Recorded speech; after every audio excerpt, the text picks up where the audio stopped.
Assalamualaikum warahmatullahi wabarakatuh.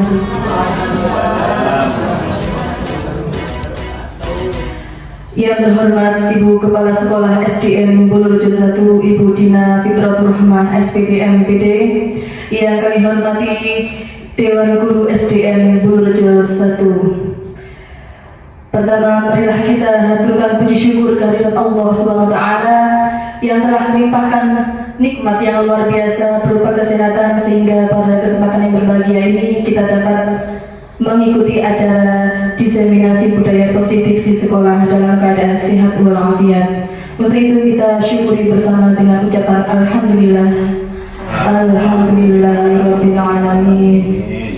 Kedua, sholawat serta salam semoga tetap berlimpah curahkan kepada junjungan kita Nabi Muhammad Sallallahu Alaihi Wasallam yang telah menjadi suri tauladan bagi kita, sehingga kita dapat melaksanakan ajaran agama Islam dengan baik dan benar. Acara pada pagi hari ini yang pertama yaitu pembukaan, yang kedua presentasi, dan yang ketiga refleksi. Sebelum acara kita mulai, marilah kita buka dengan bacaan suratul Fatihah dengan harapan semoga acara pada pagi hari ini berjalan dengan lancar. Ila hadratin Mustafa. Al-Fatihah.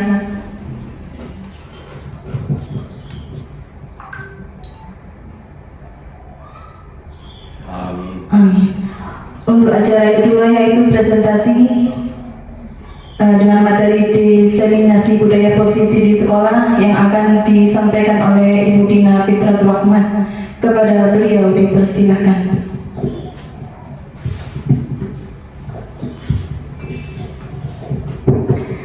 Terima kasih atas waktu yang diberikan kepada saya. Assalamualaikum warahmatullahi wabarakatuh. Waalaikumsalam. Mukadimah ikut Ibu moderator ya. Alhamdulillah pada hari ini Rabu tanggal 28 Desember tahun 2022 kita bisa berada di acara diseminasi budaya positif di sekolah dalam keadaan sehat walafiat. Masih tetap semangat di hari libur ya. Alhamdulillah. Mohon izin saya ingin menyampaikan materi budaya positif di sekolah. Ini adalah salah satu pengimbasan atau diseminasi tugas calon guru penggerak saya, yaitu tugas aksi nyata modul 1.4. Nah, ini tugas aksi nyata modul 1.4 yaitu budaya positif tentang menyebarkan pemahaman dan pengalaman penerapan budaya positif.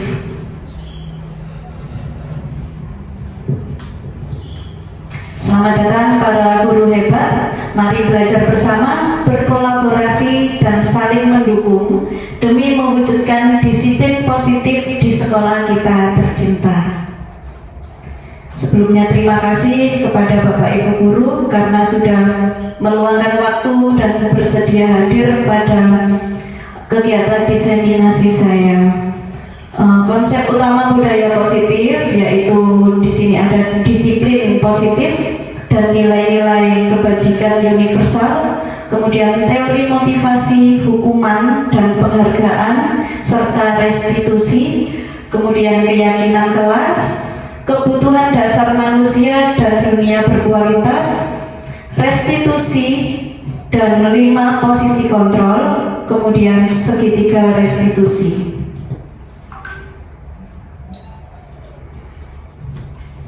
Perubahan paradigma. Nah, ini ada satu permainan yaitu kegiatan kepalan tangan. Misalnya ada A dan B. Nah, di sini misalnya Bu Vika dan Bu Laila misalnya. Sobeklah secari kertas kecil. Sobeklah secari kertas kecil. Bisa dipraktekkan ya? Atau tisu itu aja di belakang. Boleh.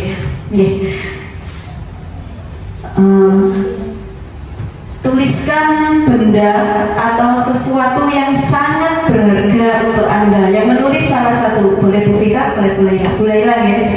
Benda atau sesuatu yang sangat berharga untuk Bu Laila. Satu saja. Iya, rahasia.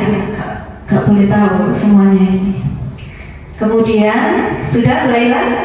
Nih, letakkan di salah satu tangan dan genggam benda atau sesuatu tersebut dengan segala daya. Genggamnya rapat. Buatlah sebuah kepalan tangan. Nah, Bu Vika sebagai teman atau di sini B akan mencoba dengan sekuat tenaga dengan berbagai cara untuk meminta Bu Laila memberikan benda tersebut. Nah, mencoba meminta apa yang terjadi. Nah, apa diberikan atau tidak? Itu kan benda yang sangat berharga untuk Bu Laila. Nah, diberikan apa tidak? Tidak. Meskipun dibujuk-bujui Bu Vika misalnya, saya beri uang, tidak. Atau dihukum misalnya, saya hukum. Itu diberikan apa tidak? Tidak. Tidak kata Bu Laila. Nah, itu yang terjadi. Siapa yang punya kontrol atas sikap tersebut? Bu Laila atau diri sendiri. Nah, ini gambaran nanti siswa kita atau murid kita. Nah, gambarannya berarti nanti misalnya murid itu melakukan sesuatu atau mempertahankan sesuatu, dia ini yang bisa mengontrol dirinya sendiri. Meskipun kita berikan hukuman, kita berikan sesuatu atau penghargaan, rewards, itu yang bisa mengontrol hanya dirinya sendiri. Di sini ada teori kontrol, yaitu dari Dr. William Glasser, meluruskan miskonsepsi tentang makna kontrol, yaitu ilusi guru mengontrol murid. Ini hanya ilusi. Kita seolah-olah bisa mengontrol murid. Kemudian yang kedua, ilusi bahwa kritik dan saran membuat orang merasa bersalah dapat menguatkan karakter. Nah, kita mengkritik, kita membuat orang merasa bersalah, itu dapat menguatkan karakter. Ini salah. Misalnya guru membuat murid kita merasa bersalah. Nah, ini bayangan kita dari dulu kan, nanti anak ini karakternya bagus. Nah, itu ternyata salah.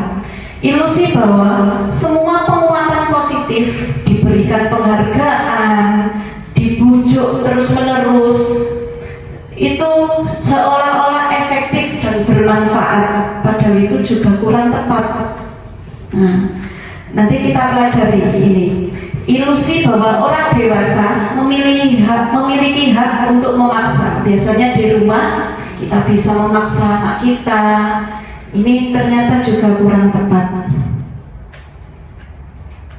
Perubahan paradigma stimulus respon kepada pendekatan teori kontrol, yaitu stimulus respon, kita mencoba mengubah orang agar berpandangan sama dengan kita. Nah, ini sebaiknya kita ubah menjadi kita berusaha memahami pandangan orang lain tentang dunia. Jadi jangan memaksa agar sama dengan pandangan kita, tapi kita pahami pandangan orang lain. Yang kedua, perilaku buruk dilihat sebagai suatu kesalahan. Biasanya murid kita berperilaku buruk. Nah, ini selalu kita salahkan. Padahal perilaku murid kita itu memiliki tujuan. Semua perilaku memiliki tujuan. Ini nanti yang akan kita gali. Orang lain bisa mengontrol saya. Nah, ini salah. Hanya kita sendiri atau hanya Anda yang bisa mengontrol diri Anda. Saya bisa mengontrol orang lain. Kebalikannya, ini juga salah. Anda tidak bisa mengontrol orang lain. Pemaksaan ada pada saat bujukan gagal, dibujuk-bujuk gagal, dipaksa. Nah, ini juga salah. Harusnya kolaborasi dan konsensus menciptakan pilihan-pilihan baru. Kita berikan pilihan-pilihan biar anak-anak ini memilih model berpikir menang atau kalah. Nah, ini kita jadikan model berpikir menang-menang, jadi sama-sama, tidak ada yang kalah. Selanjutnya, dalam menciptakan lingkungan positif, salah satu strategi yang perlu kita tinjau kembali adalah penerapan disiplin di sekolah kita. Nah, kebanyakan guru sangat tertarik dengan topik pembahasan tentang disiplin. Mereka berpendapat bahwa kalau saja anak-anak bisa disiplin, pasti mereka akan bisa belajar. Nah, contohnya disiplin tidak boleh rame. Nah, pasti mereka bisa belajar. Padahal itu belum tentu tepat. Para guru juga berpendapat bahwa mendisiplinkan anak-anak adalah bagian yang paling menantang dari pekerjaan guru. Kemudian apa itu disiplin? Nah, ini yang selama ini kita harus disiplin. Nah, apa itu disiplin? Sekarang kita bahas makna disiplin, yaitu berasal dari bahasa Latin disciplina, yang artinya belajar. Disiplin diri membuat orang menggali potensinya menuju sebuah tujuan apa yang dia hargai. Dengan kata lain, seseorang yang memiliki disiplin diri berarti mereka bisa bertanggung jawab terhadap apa yang dilakukan karena mereka mendasarkan tindakan mereka pada nilai-nilai kebajikan universal. Namun dalam budaya kita, makna kata disiplin berubah. Tidak sebenarnya itu tadi, yaitu menjadi sesuatu yang dilakukan seseorang pada orang lain untuk mendapatkan kepatuhan. Nah, ini harus patuh. Ini sudah berubah itu. Kecenderungan umum adalah menghubungkan kata disiplin dengan ketidaknyamanan, bukan dengan apa yang kita hargai atau pencapaian suatu tujuan yang mulia. Jadi biasanya disiplin kan menyebabkan ketidaknyamanan itu. Sekarang selanjutnya yaitu kita bahas perbedaan peraturan sekolah, kesepakatan kelas, dan keyakinan kelas. Kira-kira ada yang tahu bedanya? Peraturan sekolah, kesepakatan kelas, dan keyakinan kelas. Ada yang tahu? Kalau peraturan sekolah itu kita membuatnya sepihak dari kita saja, dari guru, dari sekolah. Nah, kita tidak melibatkan murid dalam membuat peraturan. Itu peraturan sekolah. Kalau kesepakatan kelas atau kesepakatan sekolah, itu kita melibatkan murid. Jadi sama-sama membuat kesepakatan. Misalnya seperti ini. Kalau kalian tidak membawa buku, itu kesepakatannya kalau tidak membawa buku, kalian harus misalnya tidak boleh yang menghukum gitu. Kalau kesepakatan itu, kalian harus mencatat di lembaran atau bagaimana, itu kesepakatan guru dengan murid. Kalau keyakinan kelas ini ke nilai-nilai kebajikannya. Misalnya itu tadi, kalau tidak membawa buku, kalian harus menulis di lembaran. Nah, itu keyakinan kelasnya apa nilainya? Yaitu disiplin misalnya. Itu perbedaan ketiganya. Nah, ini lebih jelasnya keyakinan kelas. Mengapa tidak peraturan saja? Mengapa harus keyakinan kelas? Nah, mengapa kita memiliki peraturan harus menggunakan helm bila mengendarai kendaraan roda 2? Apa biar tidak ditilang? Nah, tujuan kita kan menggunakan helm selama ini biar tidak ditilang, okay. Padahal itu ada tujuan lain, biar selamat, yeah. Biar kalau terjadi apa-apa kita tidak ada cedera yang serius. Yang kedua, mengapa kita memiliki peraturan 3M, menggunakan masker, mencuci tangan, dan menjaga jarak 1,5 meter? Apa agar tidak dimarahi oleh misalnya oleh aparat atau apa? Tidak deh, agar apa? Kita sehat. Nah, ini misalnya. Mengapa kita memiliki peraturan harus datang tepat waktu pada saat bekerja?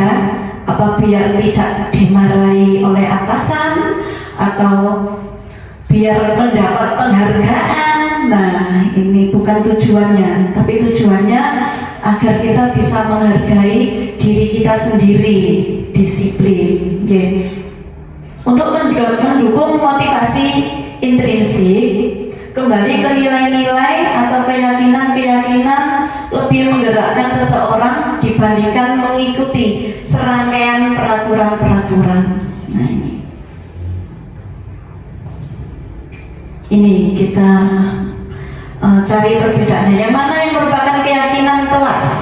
Misalnya ini ada kesepakatan kelas, datang tepat waktu, mengucapkan salam, menjaga kebersihan sekolah, berdoa sebelum dan sesudah kegiatan, aktif dalam pembelajaran, kemudian tertib. Ini kesepakatan kelas.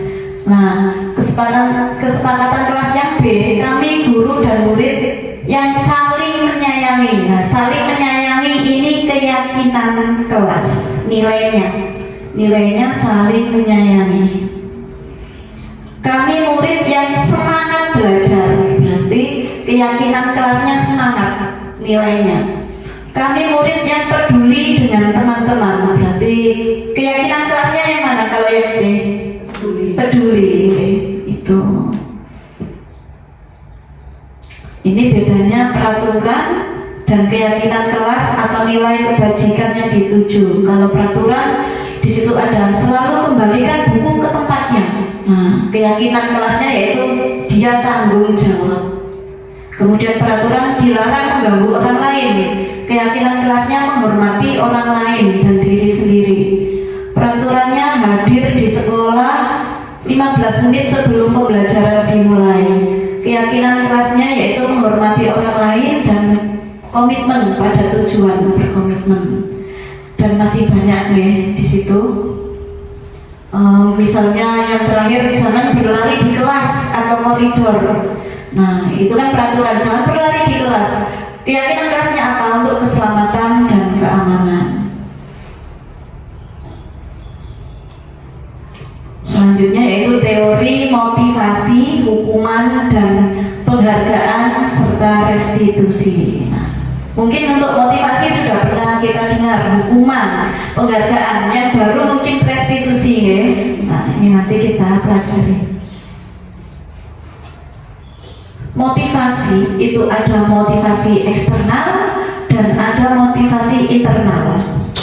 Nah, untuk yang nomor 1, untuk menghindari ketidaknyamanan atau hukuman. Nah, ini contohnya apa yang akan terjadi apabila saya tidak melakukannya. Jadi misalnya saya akan mendapatkan hukuman jika tidak melakukannya. Ini menimbulkan motivasi eksternal. Kemudian yang kedua, untuk mendapatkan imbalan dari orang lain.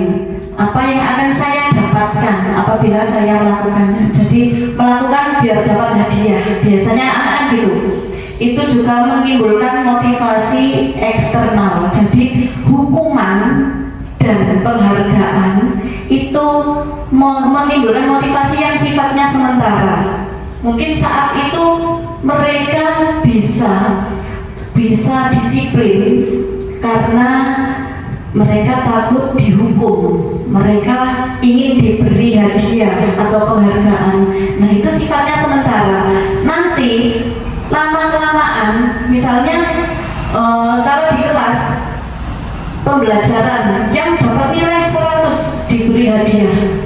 Nah, kemudian suatu hari guru ini tidak membawa hadiah. Murid ini akan menagih, hadiahnya mana Bu? Hadiahnya mana Pak? Nah, ini berarti itu tidak dari dirinya sendiri, tapi dari luar motivasinya. Ini sifatnya sementara. Jadi sesuai dengan pemikiran Ki Hajar Dewantara, memang sebagai guru itu sebaiknya menghindari memberi hukuman dan penghargaan. Itu sesuai filosofinya. Yang ketiga, untuk menghargai diri sendiri, menjadi insan yang sesuai harapan kita. Nah, ini yang menumbuhkan motivasi internal. Saya akan menjadi orang yang seperti apa bila saya melakukannya. Nilai-nilai tadi. Jadi saya ingin kelak menjadi orang yang seperti apa yang harus saya lakukan untuk mencapai itu. Nah, ini menumbuhkan motivasi internal, tujuan disiplin positif.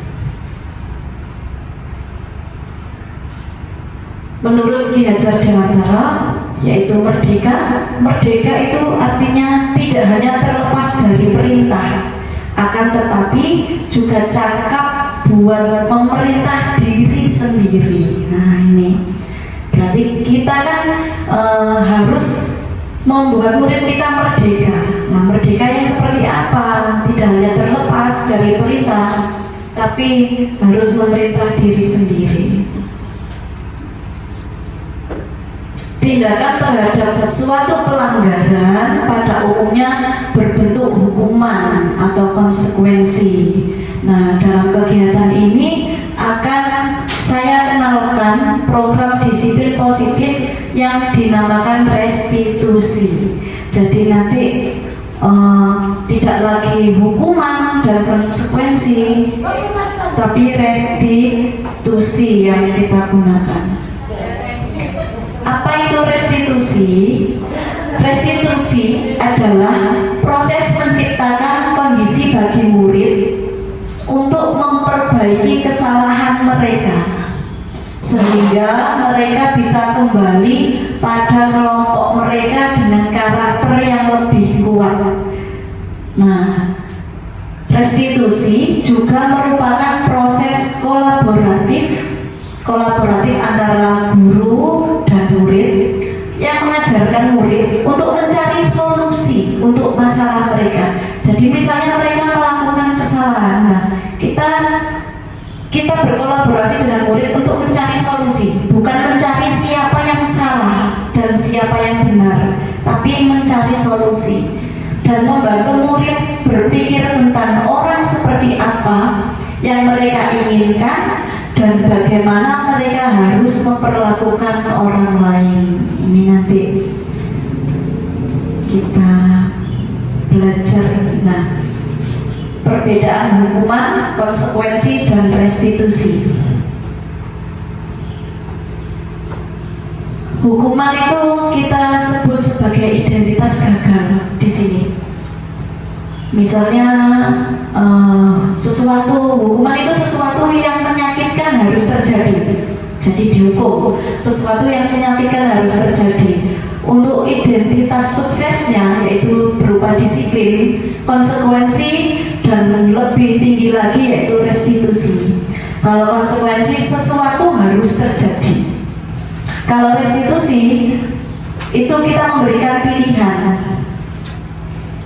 Kemudian yang kedua, hukuman tidak nyaman untuk murid atau anak untuk jangka waktu panjang. Misalnya komentar, misalnya anaknya terus malu. Nah, ini konsekuensi yaitu tidak nyaman untuk murid atau anak untuk jangka waktu pendek.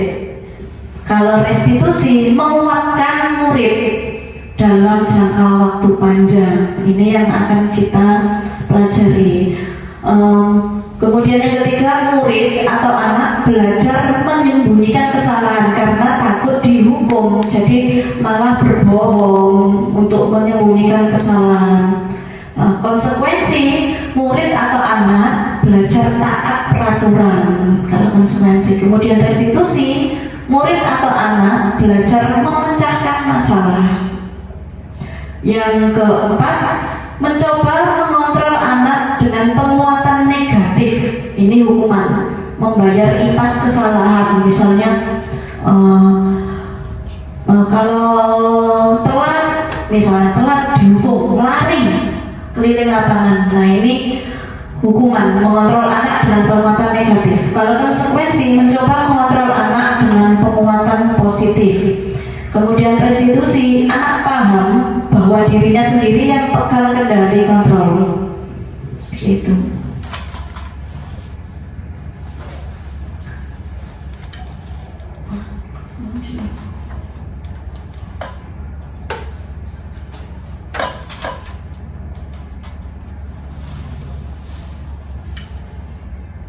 Ya, langsung saja.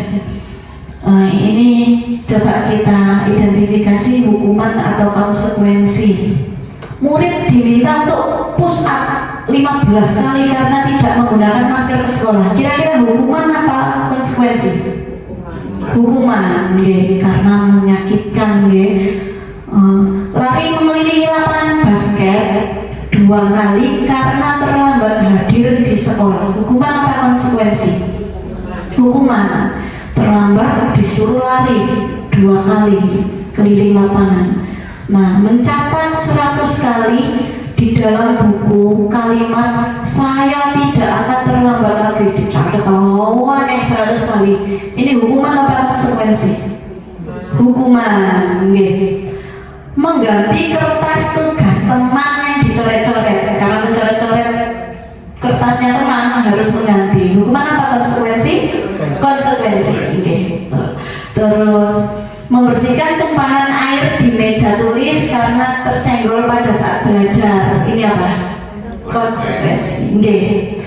Murid disuruh untuk bertelanjang kaki seharian di sekolah karena tidak mengenakan sepatu hitam. Apa yang kira-kira? Hukuman. Lari mengelilingi lapangan basket 2 kali karena terlambat 10 menit untuk pelajaran PJOK. Ini apa? Konsekuensi. Konsekuensi. Karena apa? Karena ini pelajaran PJOK. Pemanasannya lari. Jadi karena terlambat, pemanasan sendiri, lari sendiri. Itu. Kalau tidak ada hubungannya dengan pembelajaran, misalnya seperti yang nomor 2 tadi, karena terlambat hadir di sekolah, itu lari, tidak ada hubungannya. Nah, ini hukuman. Penghargaan, seolah-olah dulu kan penghargaan itu istimewa, tapi ternyata penghargaan ini menghukum, dapat menyebabkan misalnya yang pertama pengaruh jangka pendek dan jangka panjang.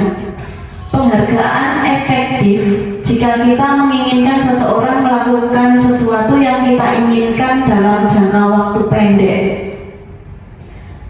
Misalnya apa misalnya kegiatan literasi. Nah, itu dalam jangka waktu pendek kita berikan penghargaan yang menyelesaikan literasi. Kadang ada program 1 minggu 1 buku. Nah, itu untuk memacu motivasi. Jika kita menggunakan penghargaan lagi dan lagi, maka orang tersebut akan bergantung. Jadi penghargaan itu jangan terus-menerus. Pada penghargaan yang diberikan, kehilangan motivasi dari dalam, serta menjadi tidak menyadari tindakan baik yang kita lakukan. Jadi dia menggunakan segala cara biar mendapatkan penghargaan.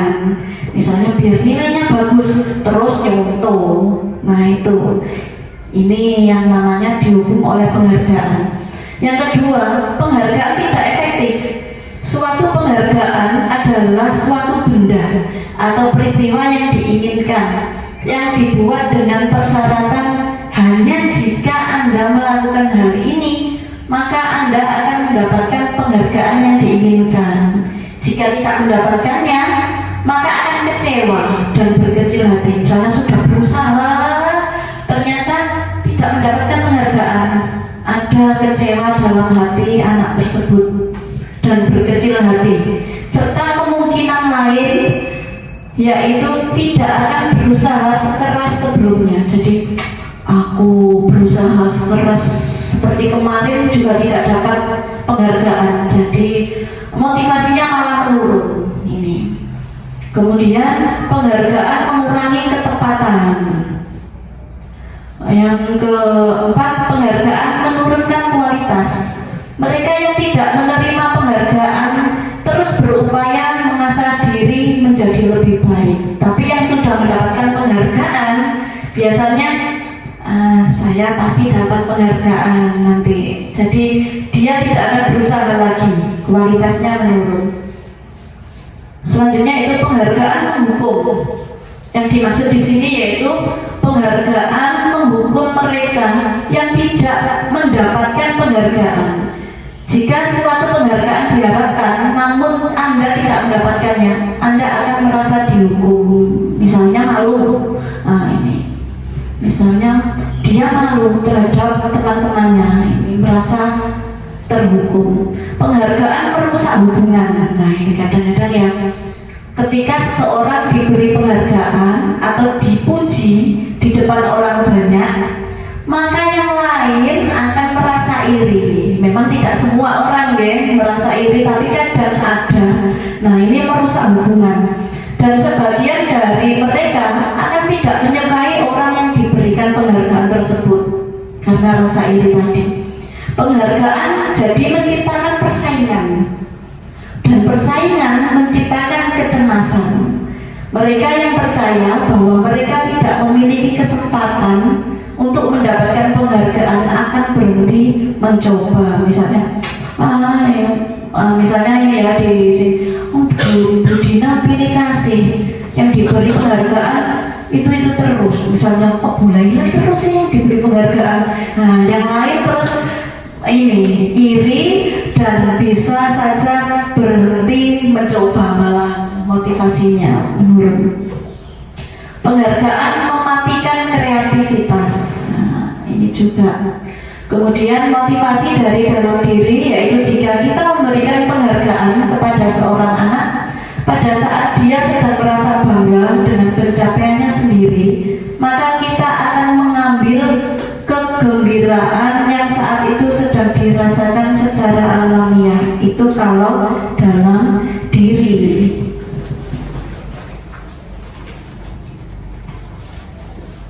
Nah, kita seringkali menjumpai murid kita melakukan hal-hal yang kita anggap melanggar peraturan atau berbuat negatif. Mereka melakukan itu karena untuk memenuhi kebutuhan dasar mereka. Nah, apa saja kebutuhan dasar? Ada 5 kebutuhan dasar manusia, yaitu kebutuhan bertahan hidup, kesenangan atau kebutuhan untuk merasa senang, kemudian penguasaan atau kebutuhan pengakuan atas kemampuan, kebebasan, kebutuhan akan pilihan, dan yang terakhir kasih sayang dan rasa diterima, kebutuhan untuk diterima. Kebutuhan bertahan hidup di sini adalah kebutuhan yang bersifat fisiologis untuk bertahan hidup, misalnya kesehatan, rumah, makanan. Nah, ini merupakan kebutuhan bertahan hidup serta perasaan aman. Untuk kebutuhan kesenangan, itu kebutuhan akan kesenangan adalah kebutuhan untuk mencari kesenangan, bermain, tertawa. Nah, ini anak-anak biasanya. Kemudian kebutuhan penguasaan. Kebutuhan ini meliputi keinginan untuk dianggap berharga, bisa membuat perbedaan, bisa membuat pencapaian, kompeten, diakui dan dihormati. Biasanya anak-anak ini ingin ranking 1. Nah, ini dia ini untuk memenuhi kebutuhan dasar penguasaan, ingin lebih pintar dari teman-temannya. Itu kebebasan. Nah, kebutuhan untuk bebas adalah kemandirian, otonomi, memiliki pilihan dan mampu mengendalikan arah hidup seseorang. Yang terakhir yaitu kasih sayang dan rasa diterima. Kebutuhan untuk disayangi dan diterima meliputi kebutuhan akan hubungan dan koneksi sosial, kebutuhan untuk memberi dan menerima kasih sayang, dan kebutuhan untuk merasa menjadi bagian dari suatu kelompok. Oke, kita lanjutkan. Let's try. Yaitu yang pertama, ibu guru bilang aku tidak boleh bersenandung sewaktu mengerjakan tugas. Katanya kelas harus tenang, tidak ada suara, padahal kan aku suka dan senang menyanyi. Nah, ini kita identifikasi perilaku anak ini untuk memenuhi kebutuhan dasar yang mana. Ini tadi yang sebelumnya tadi. Nah, ini kebutuhan dasar ini, 5 ini kita identifikasi Yang nomor satu untuk memenuhi kebutuhan dasar yang mana? Kesenangan, oke, benar. Kesenangan karena suka dan senang menyanyi. Kemudian yang kedua, ibu guru tidak menyapaku hari ini, padahal aku pakai jepit rambut baru. Wah, ini kebutuhan dasar apa? Untuk memenuhi kebutuhan dasar apa? Apa oke? Kira-kira ibu guru tidak menyapaku hari ini padahal aku pakai jepit rambut baru. Nah, dia ingin di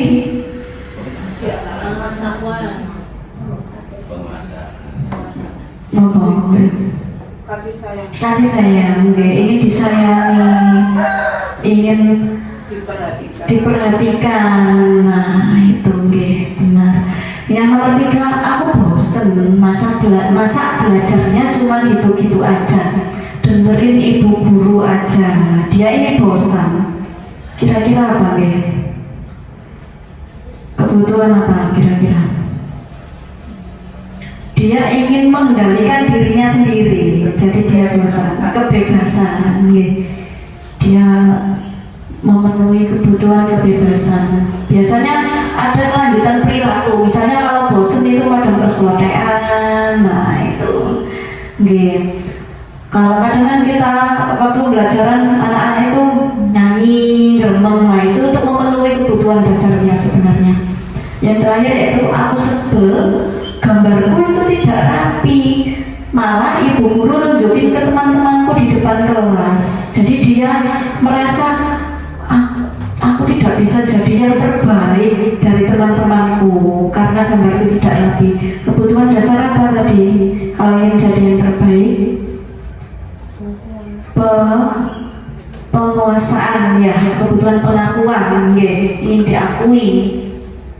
Nah itu, jadi sikap anak-anak itu bukan semata-mata karena dia nakal, melanggar peraturan, tidak, tapi mereka ingin memenuhi kebutuhan dasarnya.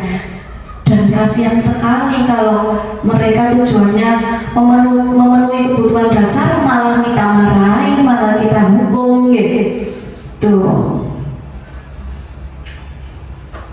Selanjutnya, dunia berkualitas. Dunia berkualitas adalah tempat khusus di pikiran yang berisi gambaran tentang yang kita inginkan dan membuat kita bahagia dan terpenuhi kebutuhan dasar kita. Kita kan selalu punya angan, dunia berkualitas itu sama dengan imajinasi kita, angan. Saya ingin, misalnya kalau saya ingin punya rumah yang bersih, yang nyaman, nah itu dunia berkualitas bagi saya. Itu imajinasi kita. Nah, murid itu juga memiliki gambaran dunia berkualitas. Kita sebagai guru pasti ingin memasukkan nilai-nilai kebajikan di dalam dunianya murid itu tadi. Jika guru mampu membangun interaksi yang memberdayakan dan memerdekakan murid, maka murid akan menjadi individu yang positif dalam dunia berkualitas karena murid menghargai nilai-nilai kebajikan itu. Misalnya murid, saya ingin jadi misalnya anak yang baik, anak yang selalu, kalau berdasarkan nilai saya selalu bisa mengerjakan semua yang ditugaskan guru. Wah, ini dunia berkualitas murid. Angan-angannya. Kebablasan. Ini kebablasan banyak ya. Nah, kita sebagai pendidik itu memiliki 5 posisi kontrol, yaitu penghukum, pembuat merasa bersalah, teman, pemantau, dan manajer. Manajer ini tidak harus kepala sekolah, guru juga bisa jadi manajer untuk murid-murid. Nah, ini di sini kita lihat motivasi yaitu penghukum. Guru berbuat kalau penghukum itu menunjuk-nunjuk, menyakiti, menyindir. Ini posisi kontrol sebagai penghukum, dan ini masuk identitas gagal. Penghukum dan pembuat merasa bersalah. Kalau pembuat merasa bersalah, yang dilakukan oleh guru berceramah dan mengatakan seharusnya kamu itu jangan begitu, ibu kecewa dengan kamu karena kamu melakukan itu, padahal ibu sudah berusaha. Ya, itu membuat anak sangat merasa bersalah. Itu juga termasuk identitas gagal. Jadi sebaiknya kita hindari. Kalau sebagai teman, nah yang kita lakukan membuatkan alasan-alasan untuk muridnya. Kita wakrab sama teman, apa yang kamu lakukan tadi? Nah, itu sebagai teman. Nah, ini identitas berhasil atau sukses. Tetapi ini nanti juga membuat murid nanti ada nanti selanjutnya deh, murid berkata itu nanti ada. Kemudian sebagai pemantau, sikap kita menghitung dan mengukur. Misalnya coba nanti kamu bisa nggak ranking 1, kamu bisa nggak melakukan ini kita sebagai pemantau. Kalau sebagai manajer, kita mengajukan pertanyaan-pertanyaan. Apa yang kamu lakukan? Kenapa melakukan itu? Kamu pasti punya alasan. Nah, ini itu sebagai manajer, tidak harus kepala sekolah yang menjadi manajer. Ini sebagai manajer adalah identitas berhasil atau sukses, kontrol diri. Ini yang nantinya dapat menumbuhkan motivasi internal dari dalam diri murid. Kemudian guru berkata, kalau penghukum, kalau kamu tidak melakukannya, awas ya, rasakan. Nah, itu hukum. Kalau membuat merasa bersalah, kamu seharusnya gini-gini, kamu sudah tahu, ibu lelah sekali mengatakannya, ibu stres dengan sikapmu. Nah, ini itu membuat merasa bersalah. Kalau sebagai teman, ayolah lakukan demi ibu. Masa kamu tidak mau? Ingat tidak, ibu kan pernah bantu kamu. Nah, itu sebagai teman anak-anak. Kalau pemantau, apa peraturannya? Nah, sikapmu bagaimana? Seperti itu. Kalau manajer, apa yang kita yakini, yang keyakinan kelas tadi ya, apa yang kita yakini, apa yang bisa kamu kerjakan untuk memperbaiki masalah ini, dicari solusinya, bukan menyalahkan.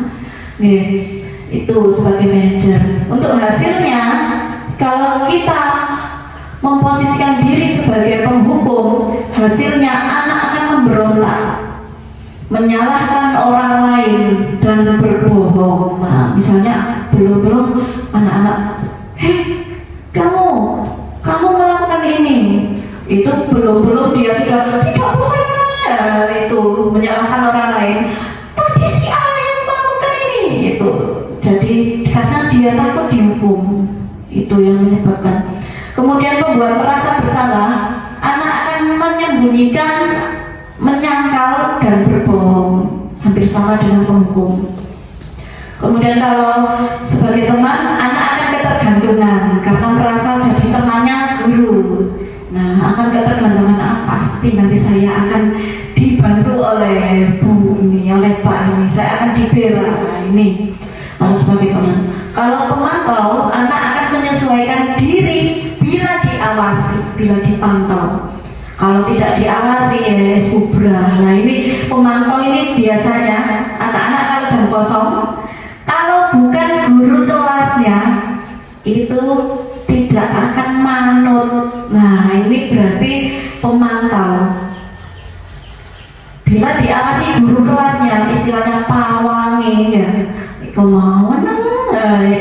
Kalau bukan guru kelasnya itu bubrah. Ini berarti anak menyesuaikan diri bila diawasi. Kemudian kalau manajer itu menguatkan pribadi anak, jadi tidak menyalahkan tapi dikuatkan pribadinya.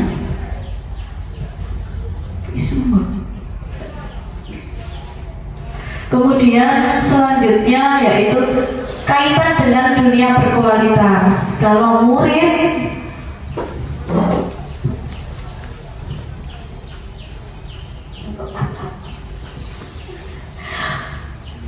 Kaitan dengan dunia berkualitas, kalau kalau penghukum itu murid meletakkan guru di luar dunia berkualitas. Jadi kita ini tidak ada di imajinasi murid, karena bagi murid kita tidak menyenangkan untuk mereka.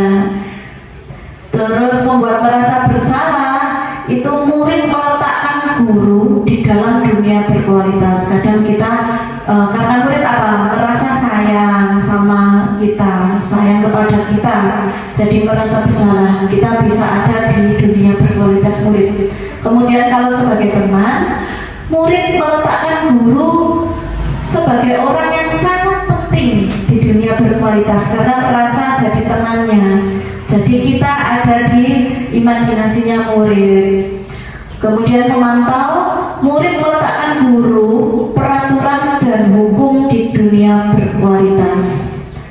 Kalau kita sebagai manajer, murid meletakkan dirinya sebagai individu yang positif dalam dunia berkualitas. Jadi dirinya sendiri yang ada di dunia berkualitas, imajinasinya sebagai diri yang positif itu.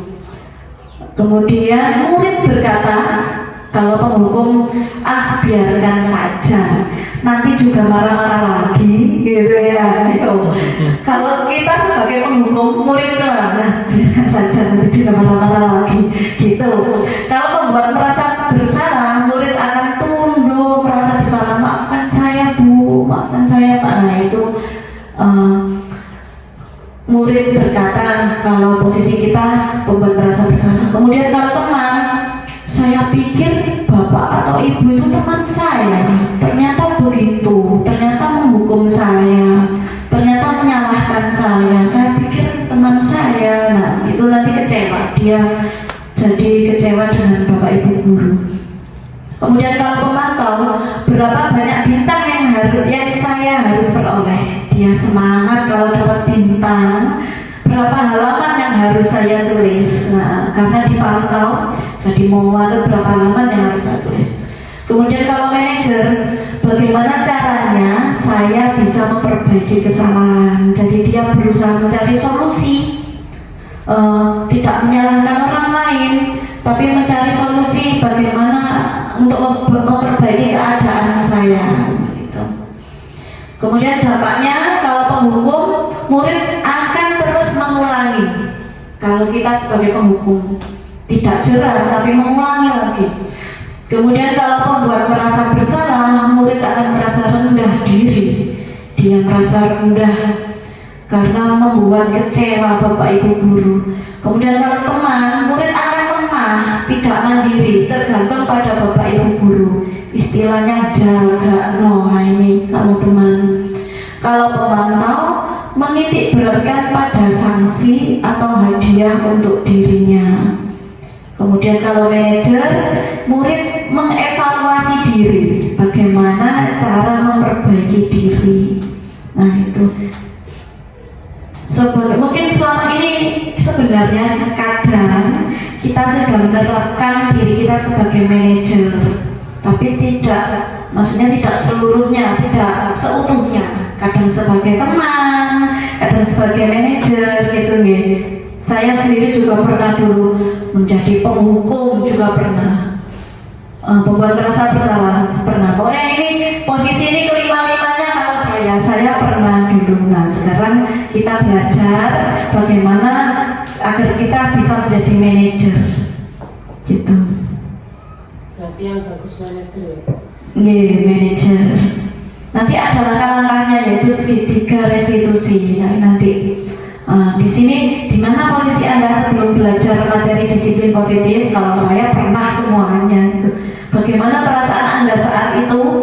Nah, perasaan kalau saya dulu perasaan saya kalau murid saya misalnya karena saya hukum terus berubah perilaku, terus senang. Tapi kalau melakukan kesalahan lagi itu kecewa. Dulu sudah pernah saya peringatkan kok melakukan lagi. Nah itu pasti. Kalau sekarang saya juga masih belajar bagaimana memposisikan diri sebagai manajer. Nah ini kita kok keringatnya banyak sekali. Sebentar.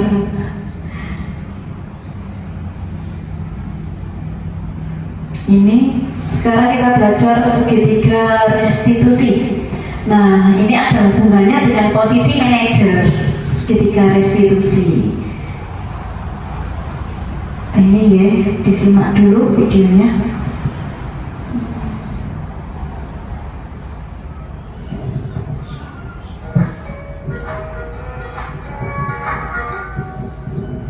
Salam dan bahagia untuk Ibu dan Bapak guru hebat. Pada video kali ini kita akan membahas tentang salah satu program disiplin positif yang diterapkan di lingkungan sekolah yang dikenal dengan nama restitusi.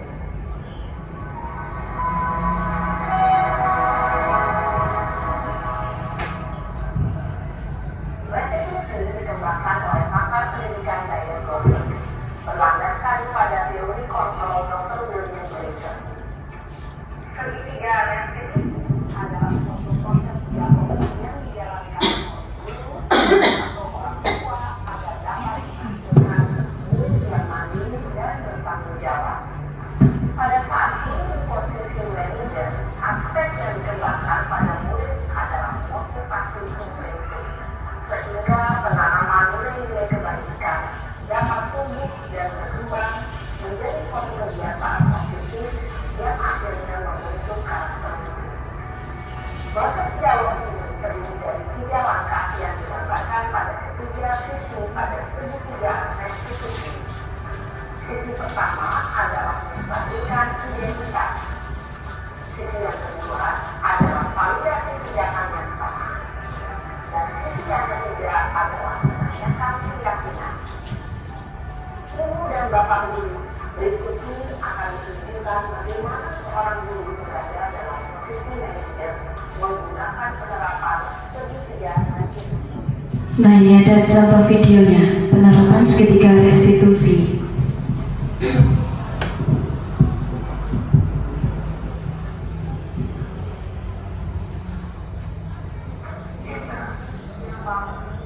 Sudah lama dan bicara. Kenapa hari ini? Kesel Pak, kesel banget. Masa aku dikatain waktu? Kenapa? Ya aku marah Pak. Aku balik ke mereka di depan kelas. Kesel banget. Oh begitu. Ya pasti kamu marah dan kesal. Bapak juga akan marah apabila ada yang menuduh Bapak seperti itu. Kemudian pada saat itu kamu mau melakukan apa? Ya saya langsung ngatain mereka lah Pak. Kesel banget. Saya tetap dia depan teman-teman lain. Oh begitu. Pasti kamu melakukan seperti itu karena suatu alasan tertentu kan? Iyalah, saya diam saja Pak. Ya saya bela diri lah. Masa saya jadi tukang guna? Ya wajar lah. Mempertahankan agar itu sesuatu yang penting buat kamu. Kamu tidak memikirkan lagi. Hanya meminta-minta. Iya Pak. Untung saya masih bersabar dan hanya meminta saja. Padahal saya pasti dari lah. Ya pasti ya. Tapi kamu memilih untuk tetap bertahan dan bersabar. Kamu memilih untuk tidak berhenti parah lagi. Karena coba kita lihat lagi. Tindakan kamu yang menghasilkan EK di kelas. Tindakan kamu itu kira-kira sesuai dengan keyakinan kelas atau motivasi? Enggak lah Pak. Capek Pak, itu marah. Jadi keyakinan atau prinsip mana yang kurang sesuai dengan keinginan kamu? Ya, saya sebenarnya sangat menjadi orang baik. Mungkin saat itu saya menjadi emosi. Jadi, kamu meyakini tidak? Menghargai orang lain itu penting buat kamu. Ya, kenapa? Iya, setuju. Kita harus saling menghargai. Namun, ada juga keyakinan yang kita sepakati dan kita jalankan. Apabila kita sedang marah, kan? Ya, saya bisa berubah aktif, mulai dengan diri sendiri. Saya bisa jadi lebih sabar, mengambil waktu dan berpikir mau apa selanjutnya. Kira-kira kamu bersedia memperbaiki masalah ini tidak?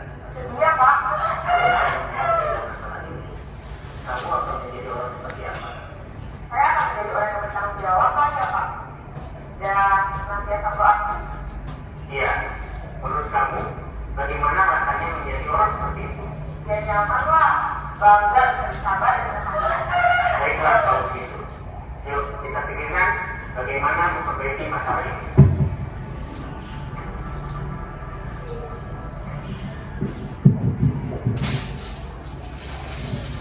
Bapak Guru hebat. Baru saja kita menyaksikan contoh bagaimana seorang guru berada dalam posisi manajer menggunakan penerapan segitiga restitusi. Mari kita bahas satu persatu. Pada sisi pertama, menstabilkan identitas berdasarkan pada prinsip bahwa membuat kesalahan adalah bagian dari proses pembelajaran. Sisi pertama dari segitiga ini berperan menggeser identitas murid dari identitas gagal ke identitas sukses. Murid yang sedang bertingkah laku yang tidak pantas atau menarik diri saat itu sedang mengalami identitas gagal.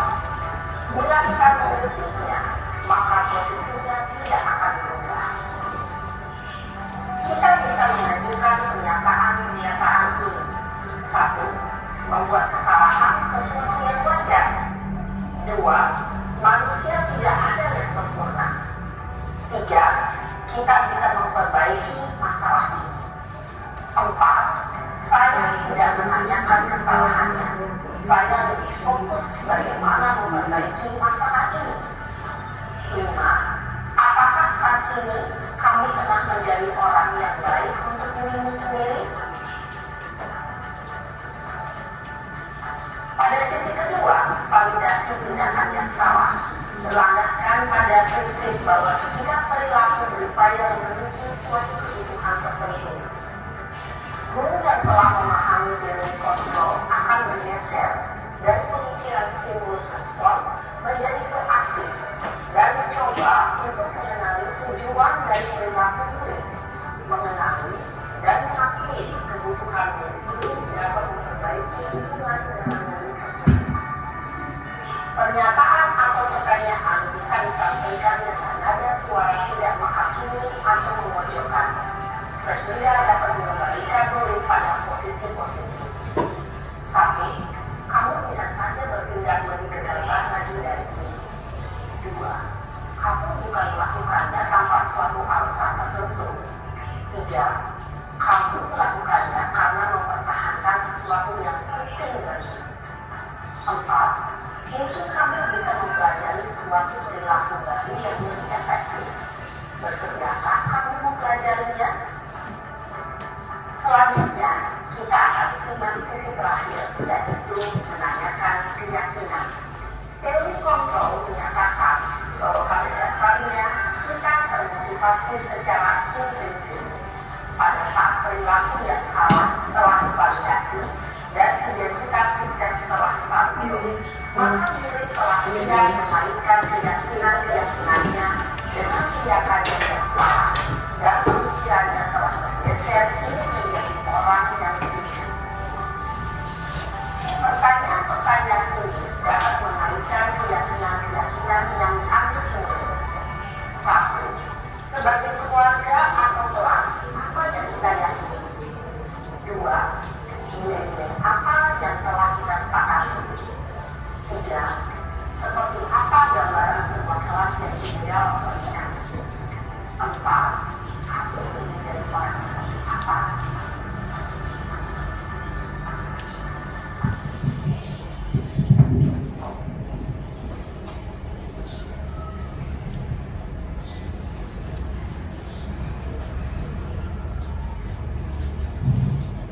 Nah, itu tadi contoh video penerapan segitiga restitusi.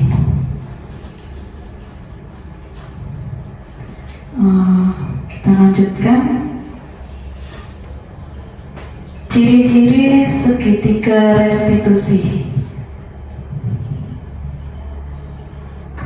Seperti yang disebutkan di video tadi, yaitu bukan untuk menebus kesalahan, namun untuk belajar dari kesalahan, kemudian untuk memperbaiki hubungan, dan yang ketiga tawaran, kita menawarkan solusi-solusi, bukan memaksa, bukan paksaan. Yang keempat restitusi menuntun, bukan menuntut, tapi menuntun untuk melihat ke dalam diri.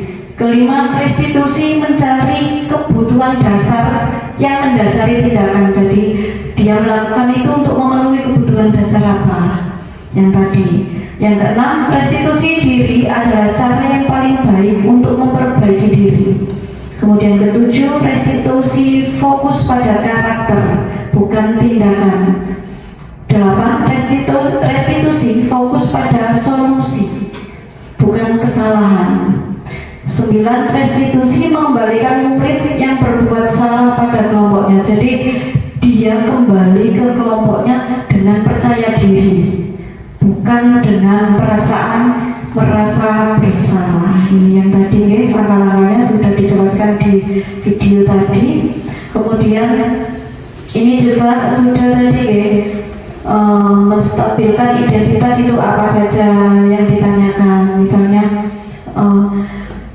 setiap orang pernah berbuat salah, Budina juga pernah berbuat salah, tapi bagaimana caranya kita memperbaiki kesalahan tersebut. Nah ini menstabilkan identitas. Kalau validasi tindakan yang salah, misalnya kalau kemarin Ardi kemarin saya ajak untuk segitiga restitusi, itu kan dia mengambil tidak semua uangnya temannya, hanya beberapa.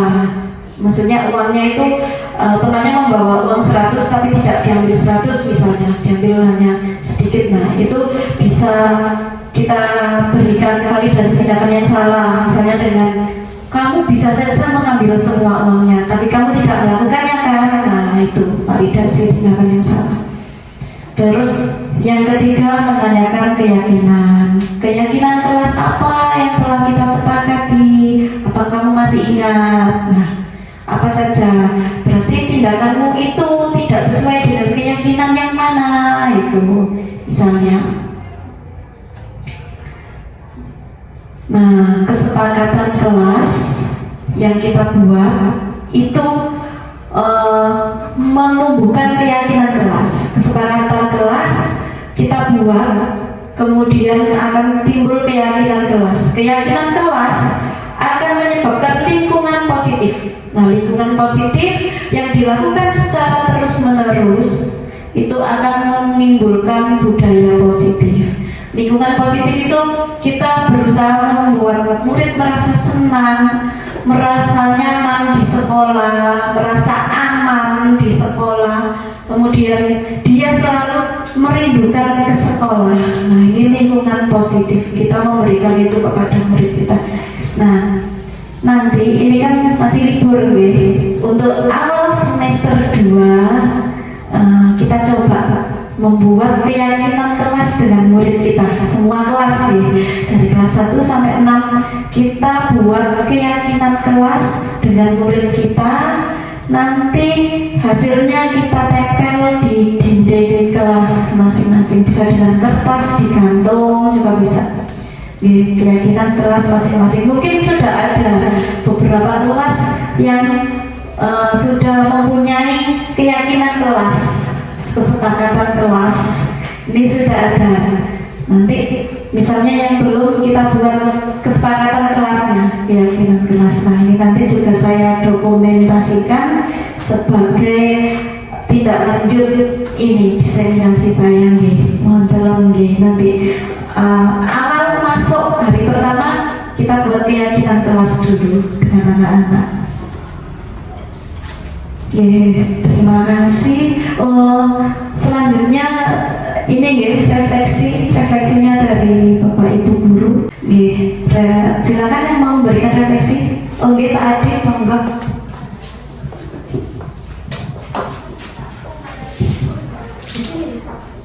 Assalamualaikum warahmatullahi wabarakatuh. Waalaikumsalam warahmatullahi wabarakatuh. Sebelumnya saya berterima kasih tentang materi yang Ibu Dina sampaikan. Pertanyaan saya sederhana saja, apakah tindakan intimidatif untuk murid itu bisa dibenarkan? Soalnya terkadang ada seseorang murid yang mungkin dalam tanda kutip sangat-sangat spesial gitu, dan tindakan intimidatif kita sedikit sedikit sebagai contoh di penguasaan kelas ya, sedikit digeser dari teman-teman kelas untuk menghindari dia ini apa ya, mengganggu temannya. Seperti itu. Terima kasih. Oke, terima kasih Pak Adit.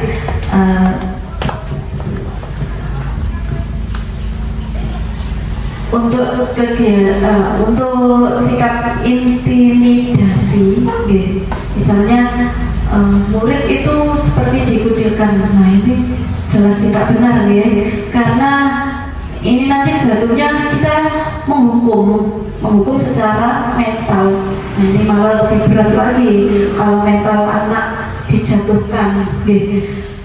Karena apa? Anak itu misalnya dianggap mengganggu temannya. Dia ini bersikap seperti mengganggu, itu kan misalnya ingin diperhatikan, nah ingin memenuhi kebutuhan dasar tadi, kasih sayang, ingin diperhatikan, ingin diberi kasih sayang, dia melakukan hal seperti itu. Jadi sebaiknya kita tidak langsung menghukum, menjudge, kamu mengganggu murid yang lain, kamu mengganggu temanmu. Anak-anak juga seperti itu diberitahu, tidak boleh mengucilkan temannya. Nah, kita berusaha memenuhi kebutuhannya apa, kebutuhan dasarnya apa, seperti itu. Terima kasih Pak Ade, bagaimana sudah? Terima kasih. Untuk kegiatan hari ini mungkin ada yang memberikan refleksi. Terima kasih pertanyaannya tadi Pak Ade. Refleksi bagaimana perasaan Bapak Ibu setelah menerima diseminasi materi budaya positif. Silakan. Silakan Bu Ning. Terima kasih.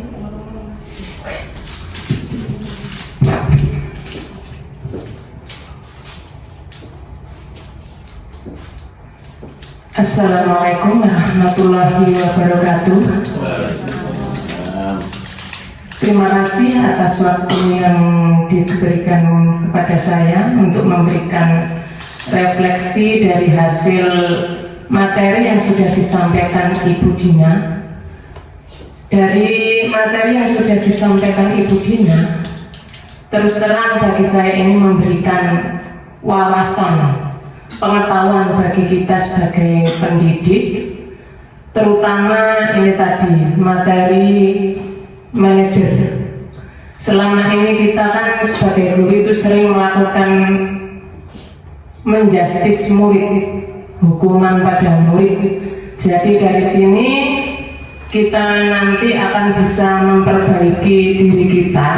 Kita terapkan apa itu manajer dengan segitiga restitusi, yaitu pertama menstabilkan identitas dulu, kemudian yang kedua validasi tindakan yang salah, kemudian menanyakan keyakinan. Nah, ilmunya sangat bermanfaat sekali bagi saya tentunya dan umumnya bagi semua tenaga pendidik di sini. Saya mengucapkan terima kasih untuk Ibu Dina yang sudah menyampaikan materi ini. Kita nanti akan belajar lebih baik lagi untuk apa ya,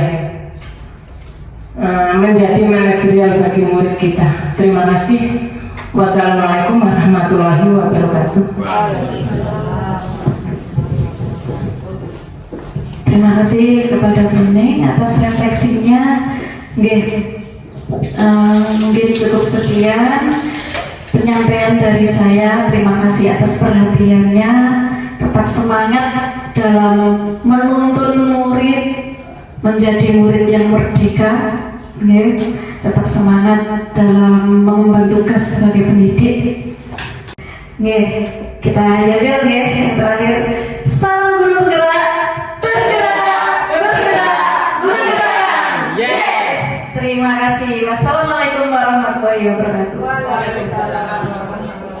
Waalaikumsalam.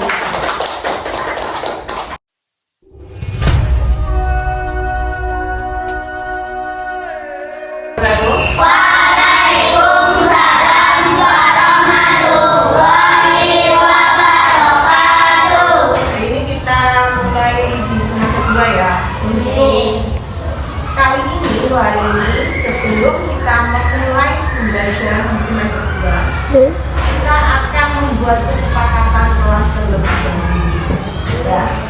Jadi sampean tuliskan apa-apa yang sampean impikan, sampean inginkan di kelas itu. Biar apa? Kelasnya sampean itu bisa tertib, bisa disiplin. Bagaimana yang sampean impikan itu yang seperti apa, kelas yang seperti apa. Oke. Untuk itu bolehlah bagikan lembaran, sampean tuliskan beberapa kalimat kesepakatan. Contohnya seperti ini. Menjaga kebersihan kelas, gitu. Atau menjaga ketertiban kelas. Gitu. Contohnya seperti itu ya. Jadi sampean pengen yang sampean inginkan di kelas itu seperti apa? Biar sampean itu kelasnya juga nyaman, belajarnya juga bisa masuk ya ketika belajar. Oke, bolehlah beri lembaran, bisa dibagikan ke belakang. Tulis apa-apa yang sampean inginkan di kelas yang akan datang.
wabarakatuh. Saya Mbak Rotul Fikriya, guru kelas 2 SDN Bulurjo 1. Perasaan saya setelah mengikuti diseminasi budaya positif di sekolah oleh Bu Dina, Saya merasa sangat senang sekali dan termotivasi untuk menerapkan budaya positif di kelas saya. Salah satu contohnya adalah misalnya membuat kesepakatan kelas.